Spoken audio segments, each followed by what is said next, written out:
আসসালামু আলাইকুম।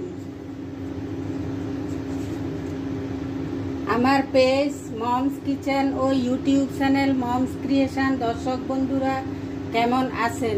আশা করি ভালো আছেন। আজ আমি আপনাদের জন্য কচুরলতি দিয়ে কাঁঠালের বিচি চুরি শুটকি দিয়ে রান্না করে দেখাবো। আমার এই রেসিপি ভালো লাগলে আপনারা বাসায় ভিডিও দেখে রান্না করে খাবেন। চলুন আরম্ভ করি। প্রথম চুলায় তেল দিয়ে দিলাম আগে থেকে গরম হওয়ার জন্য। প্রথমে পেঁয়াজ রসুন দিয়ে দিচ্ছি,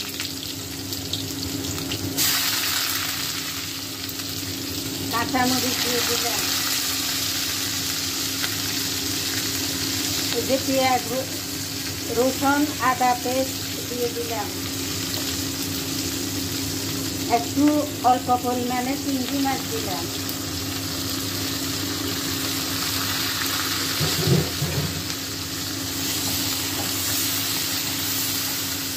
কাঁঠালের বিচিটাকে আমি আগে থেকে সিদ্ধ করে পানি দিয়ে লবণ দিয়ে রেখেছিলাম।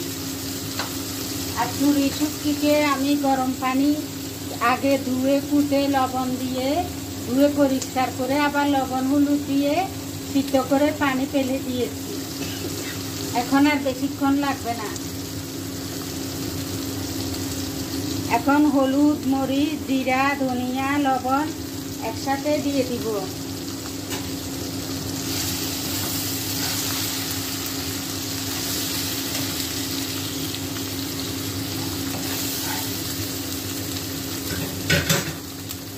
এই যে লতিকে কুটে পরিষ্কার করে লবণ দিয়ে একটু গরম পানিতে ভাপিয়ে নিয়েছি। এখন শুটকিগুলা দিয়ে দিব।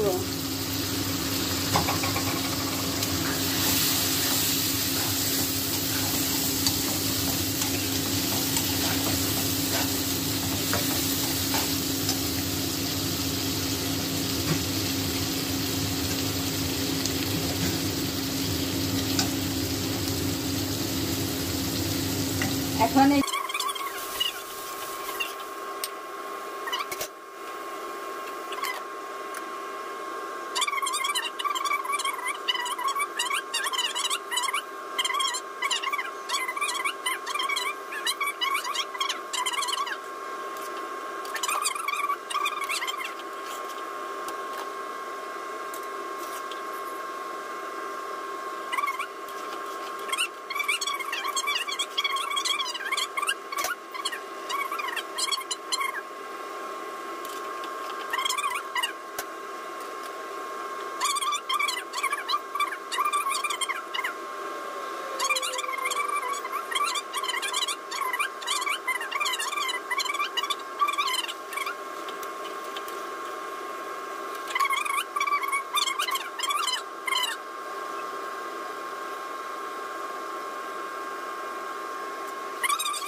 করে রেখেছি, এজন্য এখন বেশিক্ষণ আর লাগবে না।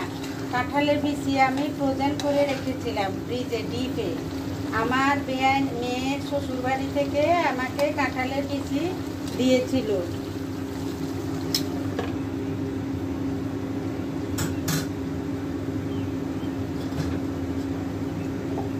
আমি আগে গরম পানি দিয়ে সিদ্ধ করে লাল কাঁঠালের বিচির যে লাল ময়লাগুলা আছে ওগুলা ছুরি দিয়ে এঁচে তারপরে পরিষ্কার করে ডিপে রেখে দিই। তাহলে আপনার আর কোনো কাঁঠালের বিচি নষ্ট হবে না, আপনি 1 বছর ধরে খেতে পারবেন এই কাঁঠালের বিচি। যে হয়ে আসছে দেখুন কেমন বর্ণ হয়েছে।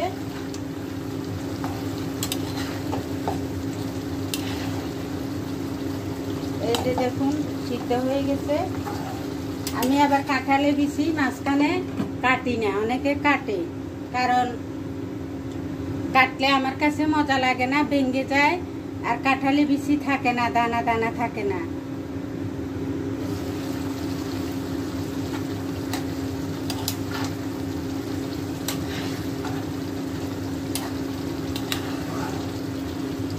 এই যে কচুরলতিও সিদ্ধ হয়ে গেছে, দেখুন।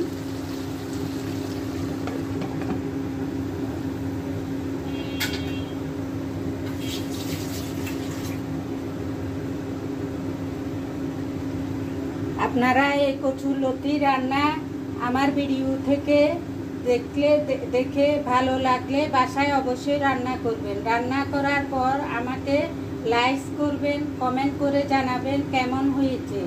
অবশ্যই মমস কিচেন থেকে, মমস ক্রিয়েশন থেকে ফলো করবেন, লাইক দিবেন, সাবস্ক্রাইব করবেন। আপনাদের কমেন্টের মাধ্যমে আমি উৎসাহ পাবো আগামীতে আর একটা রান্না আপনাদের উপহার দেওয়ার জন্য। আজ আর না, আগামীকাল আবার দেখা হবে। এই যে চুলা নিভিয়ে দিয়েছি, দেখুন রান্নার পণ্য কেমন হয়েছে, হয়ে গেছে। আমরা কচুরলতি এইভাবে খাই, শুটকি দিয়ে।